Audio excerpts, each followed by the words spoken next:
Olá pessoal, então para a gente concluir o nosso pensamento sobre diagrama de fases e calor latente, como eu falei para vocês, o calor latente é a quantidade de calor por unidade de massa que um corpo precisa, que um corpo usa, digamos assim, para mudança de estado. Aqui, como eu mostrei para vocês, aqui a gente tem um cubo de gelo e um pouco de água líquida. Esse cubo está recebendo calor, esse calor que ele está recebendo está o fazendo mudar de fase, isso é calor latente.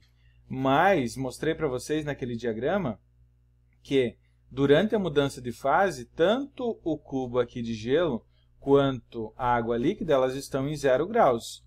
É uma temperatura constante até que mude totalmente essa massa de água aí, que parte está no estado de gelo e outra está no estado líquido, eles vão manter essa temperatura.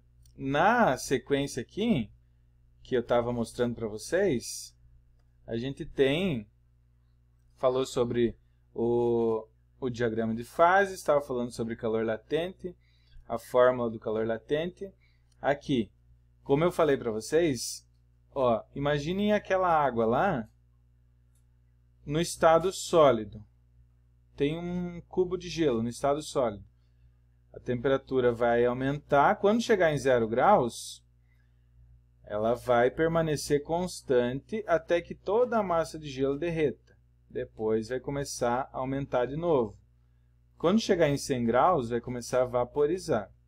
Isso é importante. Isso é chamado de curva de aquecimento. Aqui abaixo, pessoal, vocês têm, deixa eu aumentar aqui para vocês observarem. A gente tem o calor latente, a tabela de calor latente. Nas condições normais de temperatura e pressão, o calor latente da água para suas diferentes mudanças de estado físico.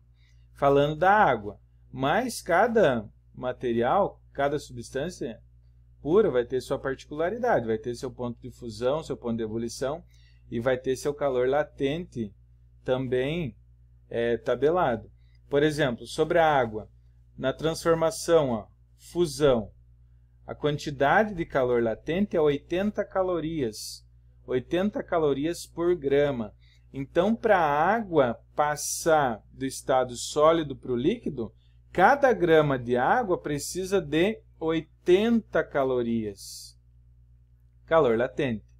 Se for 200 gramas de água, eu vou fazer quanto? Quantidade de calor é massa, que é 200 vezes 80. Só isso. Na solidificação, que é o processo contrário, o calor latente é menos 80. Na vaporização, para cada grama de água evaporar, ela precisa receber 540 calorias. Ou perder para condensar. Bem simples, não tem segredo. Na sequência aqui eu tenho um exemplo para a gente resolver. Diz assim, um recipiente armazena 500 gramas de água no estado líquido. 500 gramas de água, que é igual a 500 ml, porque a densidade da água é 1 grama por centímetro cúbico. Sem que haja temperatura da água repentinamente. Todo o seu conteúdo é evaporado. A quantidade de calor que foi transferida para o recipiente, para o conteúdo desse recipiente. Dados. O calor latente de fusão, que a gente viu na tela anterior, é 540 calorias por grama. O que aconteceu? Eu tinha 500 gramas de água, repentinamente ela evaporou. Por que fala repentinamente, pessoal? Porque se eu levar em consideração que ela aumentou sua temperatura, o calor envolvido no aumento de temperatura não é calor latente, é calor sensível, que a gente vai ver no próximo vídeo. Falou repentinamente que é para a gente desconsiderar que ela variou a temperatura, ela não aumentou a temperatura. Ela instantaneamente passou do estado líquido para o vapor. E, então, a gente tem que a massa de água é 500 gramas. A gente tem também que o calor latente, porque ela passou do estado líquido para o vapor.